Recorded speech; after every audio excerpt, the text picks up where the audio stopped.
Hello, everybody, and welcome to the Mishmash Gaming League Xbox Day 1. This is the first ever Xbox MMG League, and right now we have two fantastic teams. We have Heartbreak Sports and Reanimated Gaming. I am joined by my co-caster, Bubba Fabes. How are we doing today? Fantastic. It feels good to be back. Yeah, it feels good to be on Xbox, the home of, my home for the longest time. Welcome to my domain, Jeffy. But we're going to get into map bans right now. So, first map being banned out is Clubhouse. So, Reanimated takes that off the board, and Heartbreak take Villa, followed by Coastline again by Reanimated. So, on Xbox, I'm going to say the more dominant maps are bank and border. I hope to see consulate, but I have a feeling we're either going to go bank or border. There's going to be one of the two we go to. Border and consulate. So, as I predicted, we're right there. Not too surprised there. Bank is a very popular map, very good for roaming. It works in the way of kind of like consulate, where there's a lot of, and coastline too. They're all very similar maps. In the sense of there's a lot of ways to get back to site. There's a lot of rotation, a lot of room for roaming.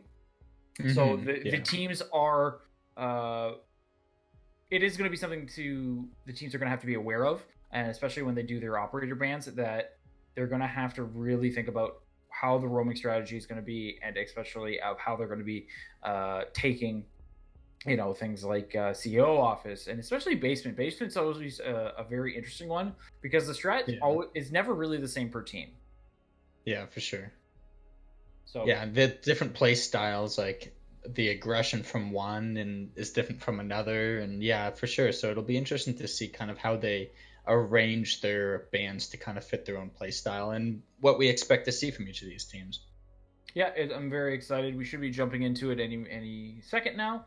Reanimated Gaming, they did win the Xbox, kind of preliminary tournament beforehand.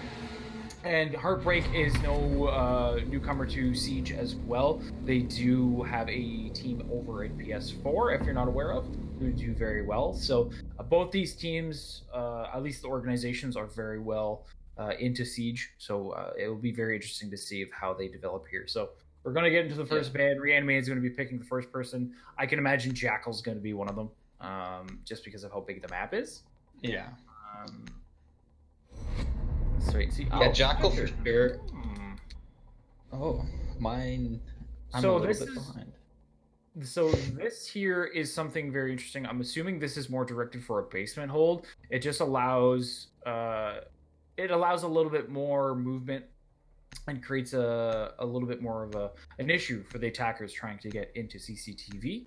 So they really are going to have to rethink that strategy. And Jackal close behind. So Thatcher kind of a curveball, but not too surprising. And then Jackal, again, not too surprising from that either. Just because of, again, how big the map is. From the defense standpoint, I can see either an Echo, a Mira, or a Maestro. Mira, as predicted, not too surprised by that.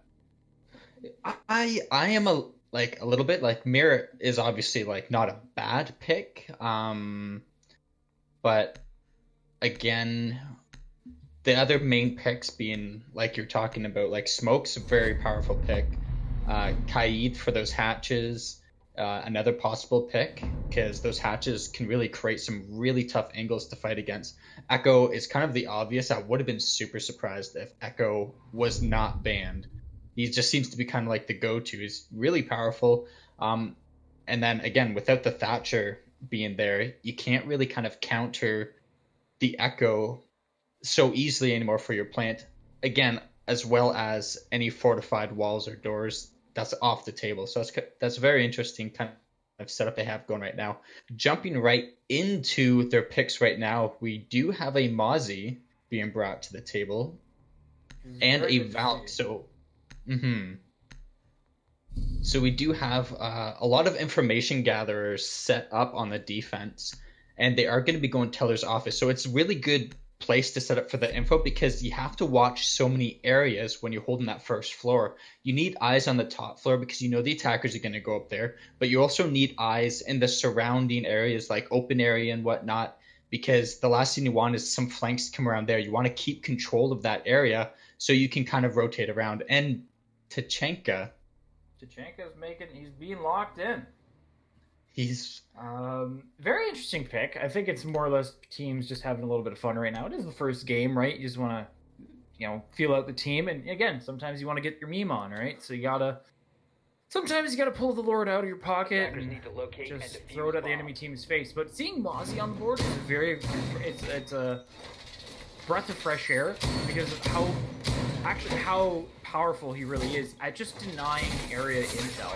Granted, even if he doesn't snag any drones, the fact that if he has his pests in the correct spot, it will actually create it so drones cannot enter certain areas, and therefore they're kind of almost going in blind. So he works in the way kind of like Mute would for drones, right? So that being picked, and because obviously his guns are really powerful, it's really nice to see him on the board. And I'm very surprised too, Valkyrie made it back on the board, but I'm also not crazy surprised because there are more powerful operators on this particular map.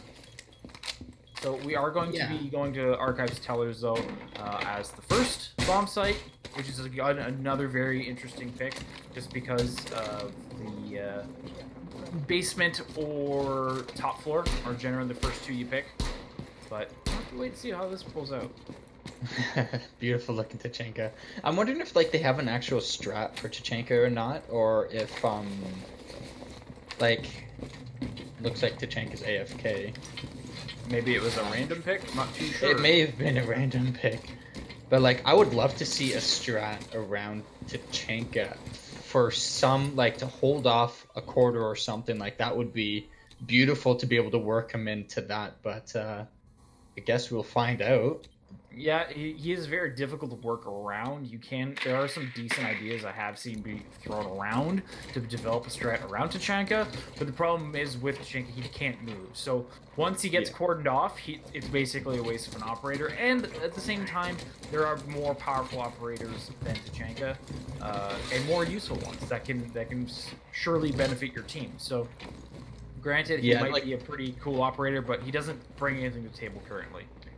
Yeah, so when I first saw him being picked, I immediately went to maybe they just want to destroy a lot of walls, because he's pretty good for that. Just sit beside his gun and just literally rip apart the walls. You don't have to worry about anyone losing their ammo or anything. You can kind of use his turret for that. I've seen it done before, but that's not what they're using him for. Nope, and it does look like we're going to have Sleepy Cat going to be kind of getting into a first altercation over here with Mozzie pushing into storage over here, or at least attempting to. Going to keep an eye on open area, but the first one going up to Royal Viper, and Reaction with another one taking out Royal Viper. So again, nice little refrag there. So that is your Ying and your Mozzie both off the table.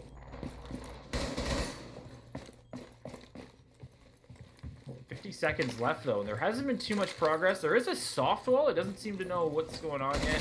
The Gridlock is making sure that watch the flank here, and it does seem like she took a little bit of damage there. Waze is going to try and cover her flank a little bit while she opens up and breaches the soft wall.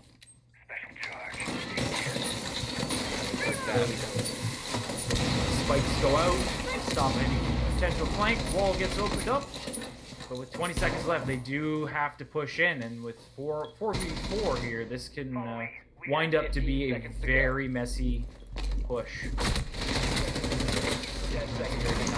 Nice shot by Cades. Nice gets taken down as well. C4 goes out, takes out two. Very nice. And then not able to finish off. Impulse finds the kill, but they run out of time. Not able to get that diffuser down.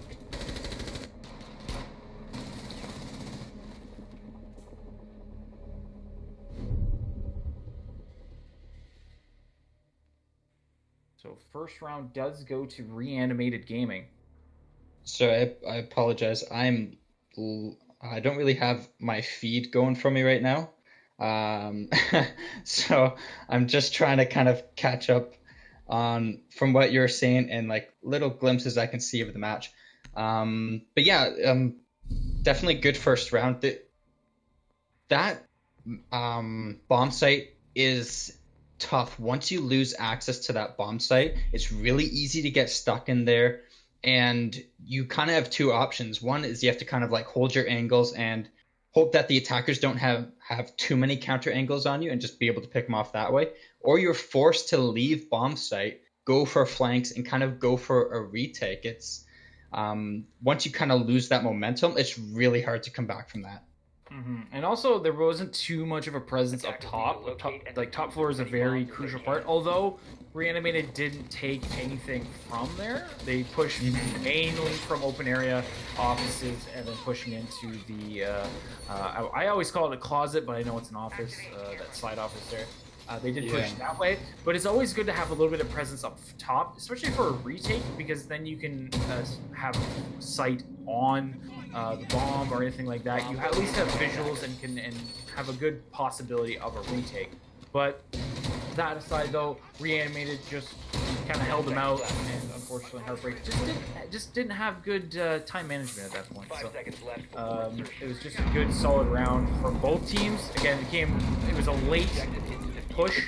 Just they didn't clear out anybody. It was a very awkward start. I think teams are just kind of getting used to this whole thing. But I think as it goes on, we're gonna see a little bit more. And as I say that, Tim Waves takes out Sleepy Cat with a nice shot over here by exterior parking. And that's the Valkyrie out the board. Hopefully she got all her cams out. Monty is going to open it up, but he gets taken out by Nomad, getting a little bit too rambunctious here. And that is Diffuser down right by the window. So this Legion has prime real estate over by this window. To lose your Monty like that so early, like that's like a huge error in your attack. Like that's because your Monty's like your late game savior, you know, to be able to hide by him or like make those pushes. Like being a Monty player, like you got to survive. Like you got to be a little bit smarter than that for your team's sake. You're not a fragger. And the thing is too, I didn't see any drones go out, so there was a very strong lack of information being delivered to the Monty. Oh, just misses the headshot. Royal Viper gonna try and spray through the wall. Mozzie just getting away with a sliver of health. And he's gonna retreat back to objective. And let's see here, we have Castle over here. And oh, he gets caught sleeping. Nice one tap by Royal Viper, as we can see here. Everybody else is falling too. It's Ice gets a nice one onto K2. And this brings us down to a 2v2 with a Twitch and a Ying on the board. But Castle with very little health. This doesn't look very promising for Heartbreak Gaming. But the diffuser is downstairs, as I say that. So it makes it even more challenging for Heartbreak to really get a victory. Now, as he gets away with it, just missing the shot. Tim not able to hit the shots onto the Jaeger. Is going to retreat back up the stairs. A minute left, though. Has lots of time. Good. Diffuser this one out. He played a little bit more patient. Ying just throwing her Candelas out. Not able to hit the shots onto the Castle. Castle goes prone. Finally gets taken out by Royal Viper, and now it's just two down to it's Ice here. Is able to down one. Going to move back and try and retake the gunfight. Just missing the shots, and he does down him as well. Nice from It's Ice. Attackers finish off these kills before going for the defuse. Very nice retake coming from It's Ice. The Jaeger just dipping and dodging all around the attackers. Nobody's able to hit their shots. And that brings Reanimated to a 2-0 over Heartbreak Gaming. Cutting it pretty close that round, but again, like we got some excellent gunplay coming from both of these teams.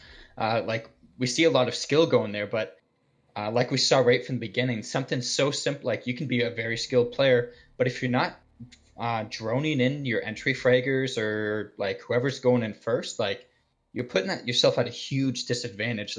That's like elite team 101, like droning the information before you kind of set someone up for disaster like that. And generally too, you don't see too many people melee a window. I know it's a very small critique, but most of the time you'll see somebody open the window.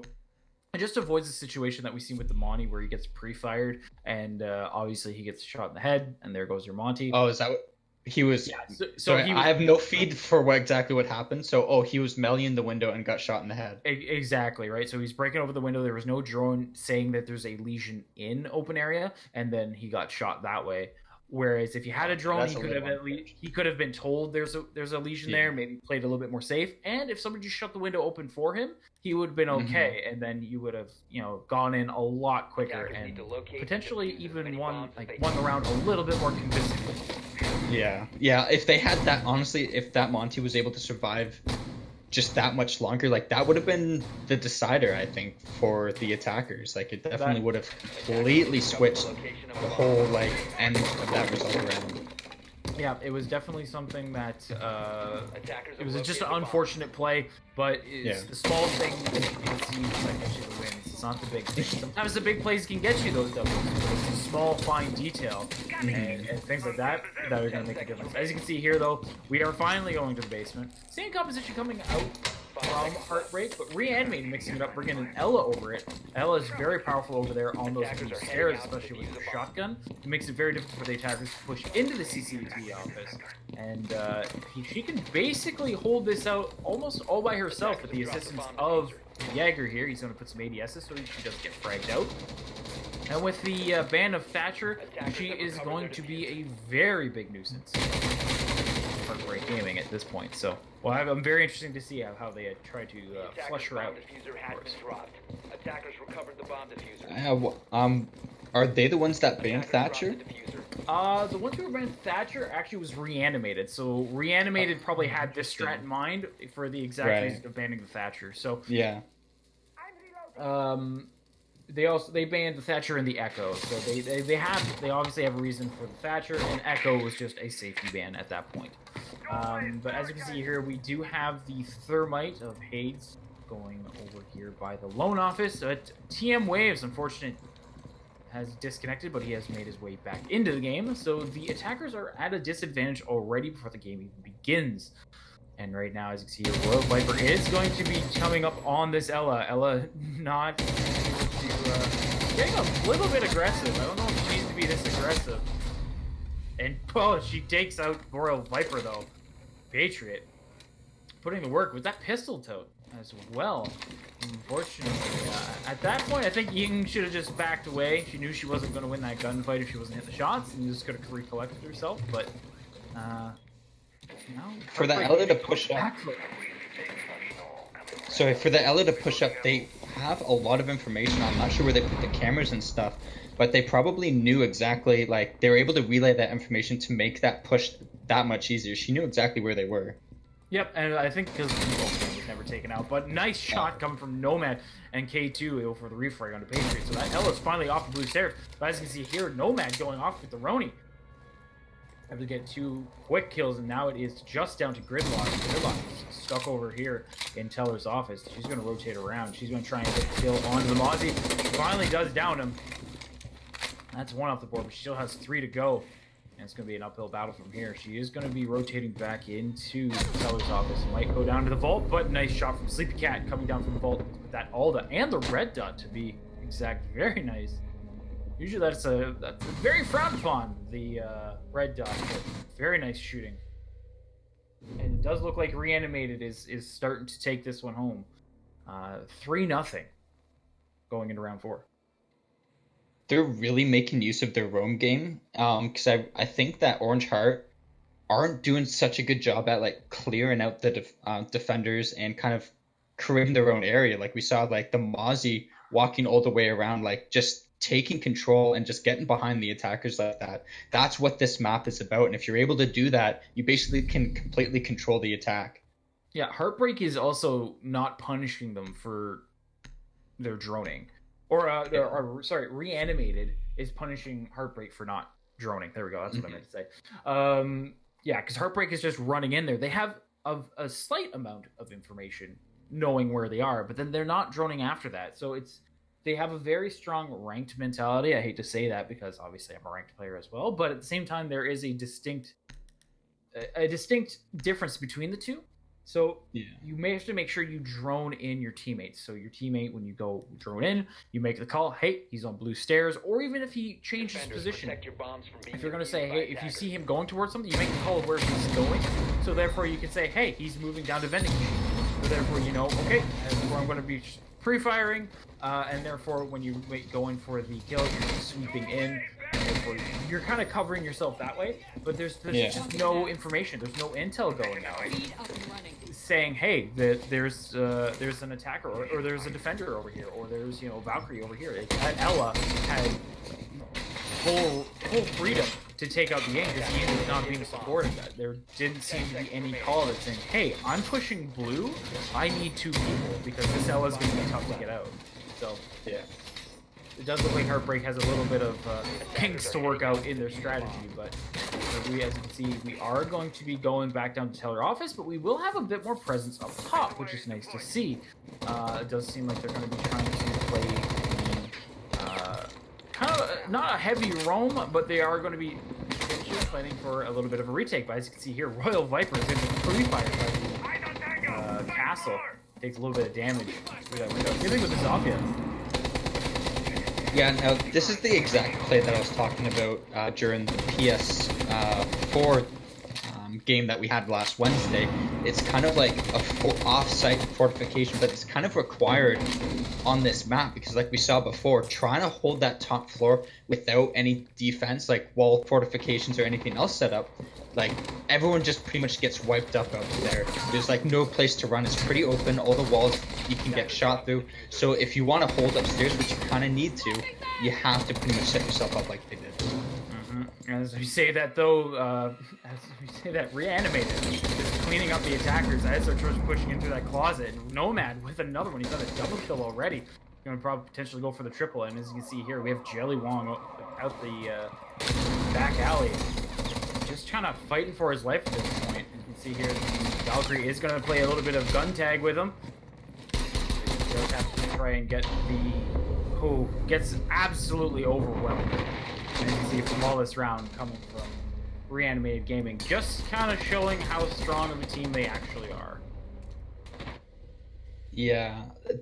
Again, that comes down to your information and your droning. Like, they just kind of walked into there, and there was a tight angle that there was a lot of damage at first before the first kill went down, but they should have kind of at least droned out the skylight area, both the top floor, kind of the main area, to know what they're walking into, because once you're in that wall's not fortified, you can get stuck in that corner, C4, like there's so many things that can get wrong, and that's exactly what happened. Like, everyone got wiped out trying to push in that small area. You have to know in advance what you're kind of walking into. Yeah, and as well as I think too, Reanimated has a strategy. They have, this is the role, this is what I'm doing. Whereas I feel that Heartbreak, they have an idea of what they want to do, and they're like, okay, let's just go for it. And you have to have a determined strategy of where you're going to push it. Because if you see in there, they're all pushing through at least one. I think at one point there was 4 of them in one doorway. Yeah. And that's exactly where they needed to go. Where in reality is they should have a multi multi-point push. So there's two different my phone just went up. There's 2 different sections, or 2 different amount of operators just kind of pushing from 2 different angles. So therefore, in instances like that where everybody's focusing on one, the other attack operators are coming from the flank and could potentially get a few kills that way. So unfortunately, Heartbreak is just having a bit of trouble. And again, you never know. Like, a lot of this also might come down to map preferences. Like, everyone knows, like, some teams do better on some maps better than others. This map may just be more in favor of Reanimated than it is Orange Heart. Now, we are seeing some coordination and some strategy more in the hands of Reanimated, but I think it may also come down to Orange Heart just not being ready to take on this map. Kind of starting with this new Xbox series, I'm not sure how long that some of these teams have been together, so it could be just some, like, they haven't just gotten to it yet. Yeah, and you know it's really down to a feel process at this point, figuring out what the other teams are going to have. This Twitch might walk into a pre-fire from that castle. We'll have to wait and see. But as you see, Nomad is waiting over here by the lobby. He does hear one at the window. He's just not too sure where they're at. He might slowly pick them out. As you can see, Sleepy Cat's right underneath. And unfortunately, there is nobody there yet. He doesn't quite see him at the window. And Nomad, able to take out Royal Viper, is going to retreat back. And that is the diffuser gone. And as you can see here, Sleepy Cat is also trying to attack anybody on these windows and is not able to finish off anybody there. Jelly Wong finally taking out Sleepy Cat. But at what cost? They have lost 2 operators at this point, and it is just down to a 4v3. Still got the Monty on the board, which is always good.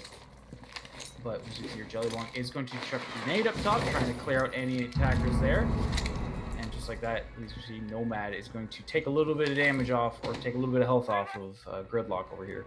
So, minute 30 left. It's, again, not looking too promising. It does look like Reanimated Gaming has a pretty good lock on this site. And it doesn't look like Heartbreak has a decent idea of how they're going to be pushing up on this. Yeah, we're seeing a lot of aggression from Reanimated Gaming, and it's working really well for them. And Orange Heart just have not been able to adapt to their kind of aggression, their flanks, and yeah, just running through kind of like open areas where normally like that's kind of a bad place to be as a defender, but it's people aren't always expecting them there, and they're getting some nice kills from it. Yeah, and as they have no hard breacher on there as well, it will be a little bit more troubling. And as I say that, Nomad just takes out Hayes. So right now it is just down to a Monty and a Sledge. Diffuser is nowhere near any of them. So this is just going to be a frag battle at this point. Yeah, we see... K2 is upstairs by himself. They could easily swarm him. And as we see here, we do have Jelly Wong downstairs, takes out Patriot with a nice little angle. But as you can see here, Nomad is lying in wake. Take him out here, and he does hit a couple shots, not able to finally finish him off. He's going to try and take him out with the Pokeball, and he does. Montaigne pushes back downstairs. 18 seconds left, though. He's going to try and go for the kill. Not able to hit any of his shots. Nomad. Nice little 3-piece. Yeah, going into round 5, like... At the beginning, they seemed a little bit closer paired. Like, some of the rounds weren't extremely decisive. Like, they're down to, like, the last few seconds. Like, we saw the bomb being planted and whatnot. They look pretty close, but I think we've kind of gotten to the point where Orange has kind of lost a little bit of their focus and whatnot. Like, they're getting rolled. 5-0 never feels good. And we kind of see Reanimated just taking advantage of that. When you're in these situations, you just gotta like replan yourself, redelegate spots and positions, what's working, what's not working. You almost need to take like a 30-second break, even if it's from a round, if that's what's necessary, because it's better to take time out of your round rather than to continuously blindly go into it. Like that's, you know, because then you're just gonna fail and fail and fail. Yeah, I think right now they're just throwing everything against the wall, seeing what sticks. Unfortunately, it's really not working for them. Reanimated is just from the looks of it, they're a very well-oiled machine. And I think Heartbreak is more of a team they're filling out their roster, right? I don't know if they know exactly what's happening just yet. I think they're just getting used to this kind of environment, which happens, right? Like, not every team it was the best team ever. You have to start somewhere, right? So they're just gonna have to take this as a learning experience. With how they're attacking this, they just seem to be kind of going in blindly, hoping to win the gunfights. But even then, Reanimated is just better at the gunfights than Heartbreak. So it's just Heartbreak's back is against the wall. I think at this point they're just fighting to survive. Even if they can get 1 point, 2 points on the board, that's going to be a win in their book. Yeah, I think that's what they should be worried. Attackers are heading out to defuse a bomb. And like you said, like there's nothing wrong with that. We're shooting at the beginning of the season again. Teams just coming together. Like I'm not sure how many people have actually been on one of these teams, but like it's hard work. Like there's a lot to go over to coordinate with your team and make these plays go on. Like watching Pro League and stuff, and even like some of these other teams, like they make it look easy, but like the reality is it is hard to kind of make a team run as smoothly as some of them do. Yep, exactly. As we see here, the Vigil did take a little bit peek out and take some health off of the Nomad, and in turn lost a little bit of health himself. So, getting a bit aggressive. Obviously, RG is very confident in their ability, so there's no reason for them not to be at this point. They can play those games where they can be a little bit more aggressive. As you can see here, though, it does seem like Heartbreak is learning from their mistakes, droning out a little bit more. And as you can see here, we will have Dokkaebi pushing in a little bit, going for the smoke grenade, though, giving his position away at this point. It seems to be a little bit of a waste of utility, not too sure. Phone calls are going to go out as well. As you see here, Dokkaebi makes her way into the garage. He's going to do a little bit of free fire onto Jaeger. Jaeger is going to catch her, does down her as well. So again, Dokkaebi down in garage 2. Watch here, the Kaid and the Jaeger. Kaid is able to take one out, but Jellywong is able to finally finish off his ice. So there's two very big trades there. You lost the Dokkaebi for a Jaeger. And that's it. Royal Viper takes out reactions as well. So it does look very good. Royal Viper with another one to Sleepy Cat. Royal is going off. Patriot though with a refrag onto Hades. And it does look like they finally have control of Garage. It looks like they might actually pick one up at this point. Looking very strong. As you see, Nomad and Vigil are nowhere to be seen. Nomad on Kivera is going to push his way into the site very quietly. Might get the sneak onto somebody. He's going to push over here by Red Hall. And he's just going to hold the angle over here by the B site. And as you can see, he will be getting droned out shortly, though. They do spot him out. Jellywong doesn't pick up his teammate. He accidentally kills Royal Viper. A little bit of a misplay at that point, so it's just down to a 2v2. That could actually be a breaking point at this point. As you see here, Kivera does finish him off. Nomad is going to go for the kill, and unfortunately, Impulse not able to hit the shots, and I'm not too sure what happened there, but they had it. The attack is looking so good. They had it won. Yeah. And then there was a team kill. There was some weird plays. I don't know where they were trying to go. They had control of site, and it was just, I don't know. It just fell apart. And just like that, they're up 6-0 for the switch. And at this point, Reanimated just has to win one on attack, and they've been looking so strong. And that's just, as the name suggests, it's heartbreaking for Heartbreak. So, yeah. Now, I do like some of the things they did, like those smoke grenades. I like that, but what I would have done was push those smoke grenades further into the garage, because you don't want to smoke your exact entrance, because you're still kind of like running through that, and you're going to come out the other side. They kind of know that, but you put it further in enough where it's not only like covering where you're entering from, but basically also where you're going to. So like any shots are going to be completely luck. Yeah, it's more masking where you're running rather than announcing where you're going to be. Yeah. Yeah.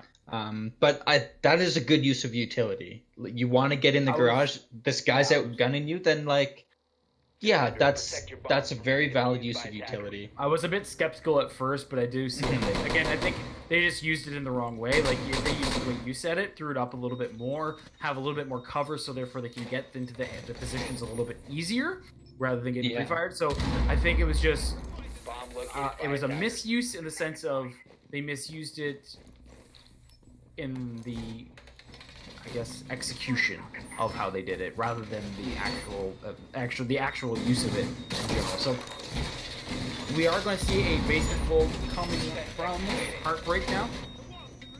We are going to see a Frost make their way out here, though. You don't see Frost too often, especially on the basement site. There's not too many places where they can bolt down. It does seem like it is kind of a more simple setup with the Frost. You definitely would probably prefer her upstairs than down. But we'll see how she goes. And Maverick is going to make his way onto the board, as well as the Thermite. So 2 hard breachers, you are definitely getting into sight. And as a Patriot, the M8 is preparing for the new season. I think he's going to be a Maru fan and getting used to that G8 now before the G8 becomes everybody's main. Yeah. Yeah, exactly. He is going to push through the lobby, though, and as you can see, he is getting droned out. And he's going to push his way in. He does notice there is somebody over here. No, he does not. Doc is able to finish him off. He went in before the drone. He should have waited at least a half a second, that drone could have spotted out that dock. And as you can see, K2 Impulse with a P90 walks away with that. Walks away, he's going to heal himself back up, and it's like nothing ever happened. So, again, right strategy, but like poor execution. Like I think there's just a little overconfidence there. You're winning 6-0, and it's like, okay, let's just like go for it. Yeah, And don't we can lose one. Let's figure out what they're doing. Let's get them the win on the easier site, and then therefore we can win on the harder site. I think that's the mentality. Twitch is going to be doing a little bit of free fire through that wall through archives, and they are just starting to pinch them off. Maverick looking the wrong way, not able to hit the shot with P90. As you can see here, Twitch does do a little bit of damage as well. I don't know what's going on. Everybody's ducking and dodging, and unfortunately, Doc not able to take anybody with them. And TM is able to take out Recon, but Nomad with the refrag on the TM. So just down to a Castle and a Frost. And there's still an Ash, Twitch, and a Thermite. So this is going to be a very uphill battle. Again, Heartbreak in a do or die situation at this point. Nomad taking out Purdy. Jelly Wong is going to rotate back into sight. He's going to cut off into lockers and also rotate into the hallway. Not able to hit a shot. He does finally nail Nomad. Going to pre-fire a couple shots. The diffuser does go down. See here, he's going to push red hallway, and right now all they got to do is play the waiting game. And Thermite's going to open up the hatch, get a little bit better of an angle onto the diffuser. And Jelly Wong has everything in his hands at this point. He's going to hopefully get an angle, but he can't wait too long. He's got to start making that push now. And Ash is just lying in wait on that angle. Yeah, he's in a pretty tough position, especially now that the attackers are completely set up, ready to go onto the bomb site, and I'm pretty sure they would even have a drone on there. Like, we've seen so many drones coming from these guys already. He's going for the defuse, but I don't think there's enough time, and Sleepy Cat pushes him off, and that is a 7-0 for Reanimated Gaming, looking very strong in their debut match in the Xbox League. Yeah, and this is, again, like we were saying, like, Reanimated is the one. They're the ones that won. They won the preliminary tournament for Xbox. The preliminary, yeah. So like this is like one of the better teams that we're going to be expecting a lot from. So you know it was not going to be an easy match to say the least. So and again, who knows what we'll see a little bit in the future for Orange Heart. And what other teams can kind of pull off when they play Reanimated games. We're kind of learning the teams out now, which ones kind of place in what situations. So yeah, we're kind of excited to go through this season and see what some of these teams can show. Yeah, so it's going to be very interesting. But we do have another game coming up for you guys after this. We're just going to get everybody into the lobby. So don't go too far. We're going to have the same casters as you see right now, potentially. So what we're going to do is we're going to take a 5-minute break, get everybody in the lobby, and then we'll come right back, guys. So don't go anywhere. And yeah, so we'll see you in about 5 minutes.